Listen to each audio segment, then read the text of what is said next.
Hey guys, welcome back to another video of case laws जहाँ पे हम discuss करेंगे सिक्योरिटीज कॉन्ट्रैक्ट रेगुलेशन एक्ट 1956 से related landmark case laws.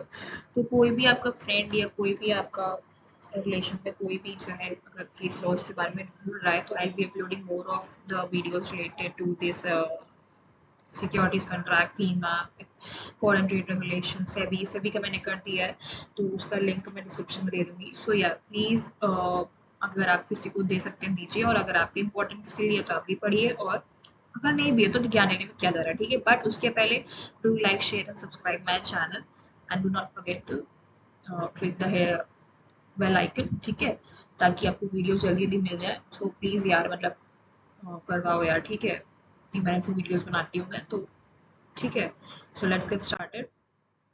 Chitra Sharma versus Union of India 2018। इसमें क्या हुआ था कि need for strict regulatory frameworks under SCRA to curb market manipulation and insider trading.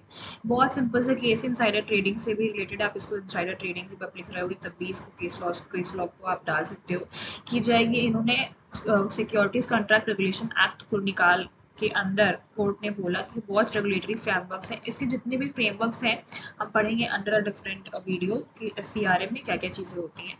तो इसमें मार्केट मैनिपुलेशन इनसाइडर ट्रेडिंग के बारे में मेनली बोला गया था एससीआरए से रिलेटेड। तो एससीआरए वाज द फर्स्ट लॉ जहाँ पे जो है हमने डिपॉजिटरीज को रिकॉग्नाइज किया। तो डिपॉजिटरीज क्या होते हैं, जो कि डिपॉजिटरीज एक तरीके की सिक्योरिटीज को रखने का तरीका होता है, ठीक है। तो पहले वो फिजिकल फॉर्म में था, अब जो है वो ऑनलाइन फॉर्म में हो गया है। फिर आता है हमारा NSE India Limited versus SEBI. NSE मतलब National Stock Exchange India Limited versus Security Exchange Board of India 2019। इसमें जो है सिक्योरिटीज एक्सचेंज सेबी का इंपॉर्टेंस बताया गया था in trade activities to prevent manipulation. तो ये भी आप इनसाइडर ट्रेडिंग वाले अगर टॉपिक लिख रहे हैं तो आप डाल सकते हैं कि इसमें जो है जो सेबी होता है उसकी जो है इंपॉर्टेंस को बताया गया है कि कैसे वो जो है ट्रेड एक्टिविटीज को जो गलत होती है उनको या इलीगल होती है उनको प्रिवेंट कर सकता है। तो ये इस केस में ही हुआ यार। देखो, जो केसेस मैं बता रही हूँ उसको आपको इन डेप्थ जाने की जरूरत नहीं, क्योंकि इन डेप्थ में कोई पूछता नहीं है। ये सब केस लॉस अगर आप अपने आंसर्स में डाल रहे हो विद द ईयर और सही करेक्ट ईयर, क्योंकि करेक्ट ईयर आप डालोगे तो ज्यादा अच्छा इंप्रेशन पड़ेगा। और ये चीज जो नाम है केस का प्लस जो इसमें हेल्प किया गया था, अगर आप ये इतना डाल रहे हो आपके आंसर में वो और ब्यूटी ऐड कर रहा है, ठीक है। तो इन डेप्थ की जरूरत नहीं है। फिर आते हैं हमारे अलॉटमेंट के केस लॉस। इसमें है SEBI versus Bhushan power and steel limited 2021। Allotment का मतलब होता है कि जब कंपनी जो है गलत तरीके से चल रही होती है, कंपनी जो है जब बंद हो रही होती है, या फिर जो है कंपनी जब बंद हो रही होती है तो अलॉटमेंट होता है। तो उस टाइम पे आप कैसे करते हैं, तो उसमें इन दोनों चीज़ों में, इस दोनों केसेस में ये बताया गया था।